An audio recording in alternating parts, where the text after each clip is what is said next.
بسم اللہ الرحمن الرحیم۔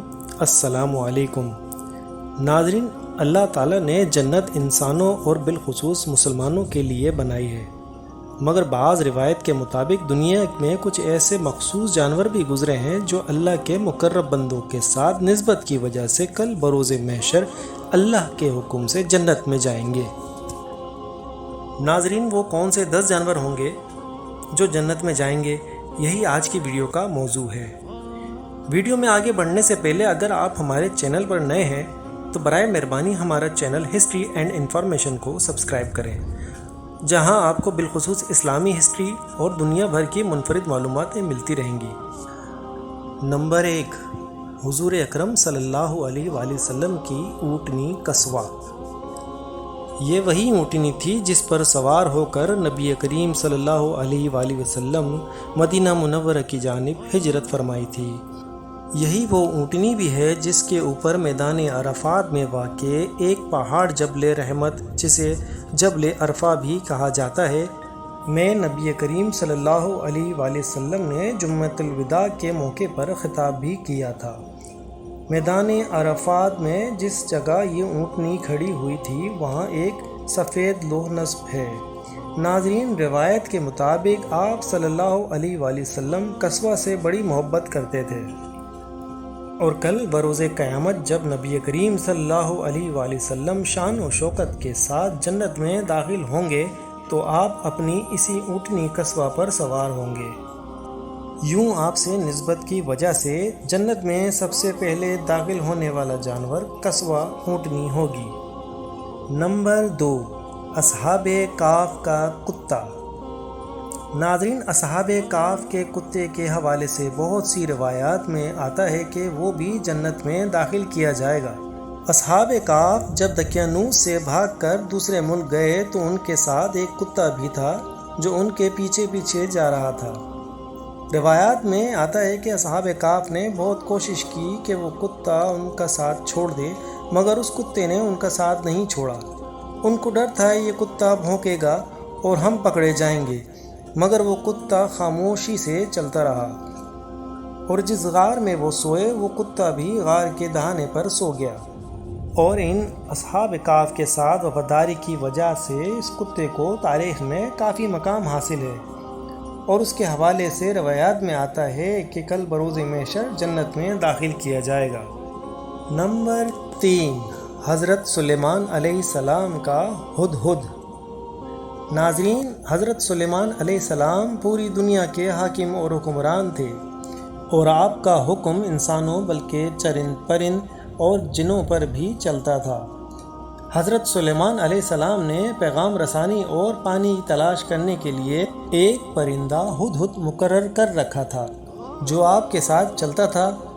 جہاں کہیں بھی آپ جاتے تھے وہ پانی تلاش کرتا تھا۔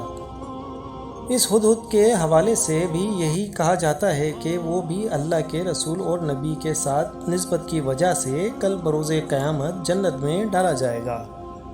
نمبر 4، حضرت سلیمان علیہ السلام کی چیونٹی۔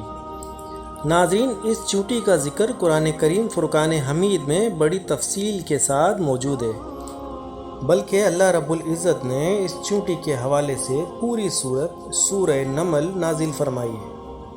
حضرت سلیمان علیہ السلام جب اپنے لشکر کے ساتھ جا رہے تھے کہ راستے میں چیونٹیوں کا بل تھا۔ چیونٹیوں کے سردار نے باقی چیونٹیوں سے کہا کہ سلیمان کا لشکر آ رہا ہے، اپنی اپنی بلوں میں داخل ہو جاؤ، ایسا نہ ہو کہ تم کچل دیے جاؤ۔ حضرت سلیمان علیہ السلام وہاں پہنچے تو اس چیونٹی کو ہتھیلی پر رکھ کر اس سے کلام کیا۔ چیونٹی نے اللہ کے نبی حضرت سلیمان علیہ السلام سے کلام کیا۔ وہ کلام قرآن مجید میں بڑی تفصیل کے ساتھ موجود ہے۔ ناظرین، اس چیونٹی کی اللہ کے نبی حضرت سلیمان علیہ السلام کے ساتھ نسبت کی وجہ سے کل بروز قیامت اس چیونٹی کو بھی جنت میں داخل کیا جائے گا۔ نمبر 5، حضرت عزیر علیہ السلام کا گدھا۔ ناظرین، حضرت عزیر علیہ السلام اللہ رب العزت کے نبی تھے۔ آپ کو بخت نصر نے قید کر لیا۔ جب آپ بخت نصر کی قید سے واپس اپنے ملک فلسطین گئے تو آپ کے ساتھ ایک گدھا تھا۔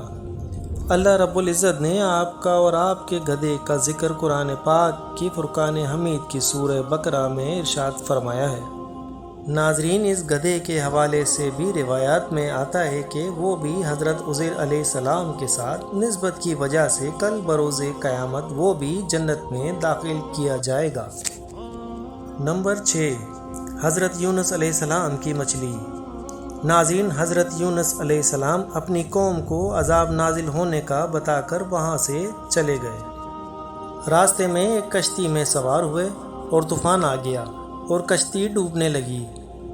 ان لوگوں کا یہ رواج تھا کہ اگر کشتی میں کوئی غلام بھاگتا ہوا بیٹھ گیا ہو تو کشتی ڈوب جاتی ہے۔ کشتی والوں نے کہا، لگتا ہے کشتی میں کوئی غلام اپنی قوم سے بھاگا ہوا ہے، اسے سمندر میں ڈال دو۔ کرہ ڈالا گیا تو 3 مرتبہ حضرت یونس علیہ السلام کا نام آ گیا۔ آپ کو لوگوں نے سمندر میں پھینک دیا تو اللہ نے ایک مچھلی کو حکم دیا کہ میرے نبی کو نگل لو، اور تمہاری خوراک یہ نہیں ہے، اسے اپنے جسم کے اندر محفوظ کر لو۔ ناظرین، روایات کے مطابق آپ اس مچھلی کے پیٹ میں 40 دن تک زندہ رہے۔ بعض روایات میں 3 دن لکھا ہوا ہے، مگر جس مچھلی نے آپ کو پیٹ میں محفوظ کر رکھا اس مچھلی کے حوالے سے روایات میں آتا ہے کہ وہ بروز قیامت جنت میں داخل کی جائے گی۔ نمبر 7، حضرت موسیٰ علیہ السلام کی گائیں۔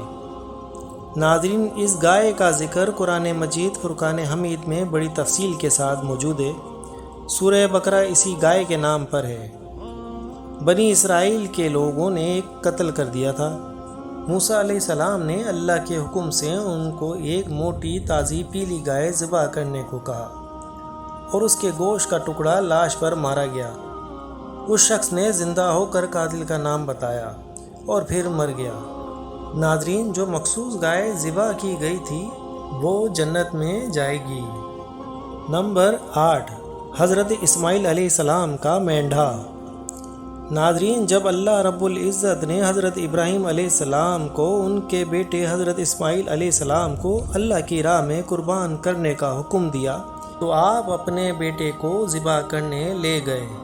اللہ کے حکم سے جب آپ نے اپنی آنکھوں پر پٹی باندھ کر حضرت اسماعیل علیہ السلام کو ذبح کرنا شروع کیا تو اللہ پاک نے ان کی جگہ جنت سے ایک مینڈھا وہاں نازل فرمایا اور حضرت اسماعیل علیہ السلام کو محفوظ فرما کر حضرت ابراہیم علیہ السلام کی قربانی کو قبول فرمایا۔ ناظرین، روایات کے مطابق وہ مینڈھا جو حضرت اسماعیل علیہ السلام کی جگہ جنت سے بھیجا گیا تھا وہ چونکہ آیا بھی جنت سے ہی تھا، اسی لیے وہ کل بروز قیامت جنت میں داخل کیا جائے گا۔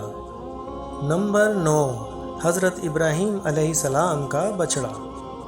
ناظرین، روایات کے مطابق حضرت ابراہیم علیہ السلام کی بارگاہ میں اللہ رب العزت کے 2 فرشتے تشریف لائے اور وہ دونوں انسانوں کی شکل میں تھے۔ انہوں نے آ کر حضرت ابراہیم علیہ السلام کو ان کے بیٹے کی بشارت دی اور حضرت لوط علیہ السلام کی قوم پر عذاب نازل ہونے کا حکم فرمایا۔ کیونکہ وہ دونوں فرشتے انسانوں کے روپ میں بطور مہمان آئے تھے، اسی لیے ان کے لیے حضرت ابراہیم علیہ السلام نے بچڑا ذبح کیا کہ ان کو کھانا کھلایا جائے گا۔ تو جب کھانا پیش کیا گیا تو انہوں نے کہا کہ ہم اللہ کے فرشتے ہیں اور ہم یہ نہیں کھا سکتے۔ ناظرین، اس بچڑے کے حوالے سے بعض روایات میں آتا ہے کہ وہ بھی جنت میں جائے گا۔ نمبر 10، حضرت صالح علیہ السلام کی اونٹنی ناقۃ اللہ۔ ناظرین، ناقۃ اللہ کے معنی ہیں اللہ کی اونٹنی۔ یہ حضرت صالح علیہ السلام کی اونٹنی کو کہا گیا ہے۔ اس اونٹنی کا ذکر قرآن مجید فرقان حمید کی سورہ ہود میں آیت نمبر 64 میں کہا گیا ہے۔ ناقۃ اللہ کی اضافت سے مراد شرف و عزت ہے، جیسا کہ مسجد کو بیت اللہ کہا جاتا ہے کہ وہ اونٹنی بھی معجزہ اور نشانی کے طور پر مقرر کی گئی ہے۔ روایات کے مطابق وہ حضرت صالح علیہ السلام کا معجزہ تھا اور وہ سب کے سامنے ایک پہاڑی سے برآمد ہوئی تھی۔ قوم نے کہا تھا کہ اگر آپ اللہ کے نبی ہیں تو اس پہاڑی سے ایک اونٹنی نکال کر دکھائیں جو باہر آ کر بچہ پیدا کرے۔ تو اللہ کے حکم سے ایسا ہی ہوا، مگر قوم نے اس اونٹنی کو قتل کر دیا تھا۔ اس لیے ان پر اللہ کا عذاب نازل ہوا تھا۔ ناظرین، کہا جاتا ہے کہ وہ اونٹنی بھی جنت میں جائے گی۔ ناظرین، جنت میں داخل کیے جانے والے جانوروں کے حوالے سے کسی بھی حدیث یا مستند دلیل کے ساتھ یہ بات موجود نہیں کہ واقعی یہ سب جانور جنت میں داخل کیے جائیں گے، بلکہ ایک روایت کو جوڑ کر یہ بات واضح کی گئی ہے۔ بعض جانور، جیسا کہ 10 جانور جن کا ذکر ہم نے آپ کے سامنے کیا ہے، ان کو کل بروز محشر جنت میں داخل کیا جائے گا۔ ناظرین، اسی امید کے ساتھ اجازت دیجیے کہ آپ کو ہماری ویڈیو پسند آئی ہوگی۔ انشاءاللہ بہت جلد ایک نئی ویڈیو اور ایک نئی تاریخی اور تحقیقی اور معلوماتی ویڈیو کے ساتھ دوبارہ حاضر ہوں گے۔ دیکھتے رہیے ہمارا چینل ہسٹری اینڈ انفارمیشن۔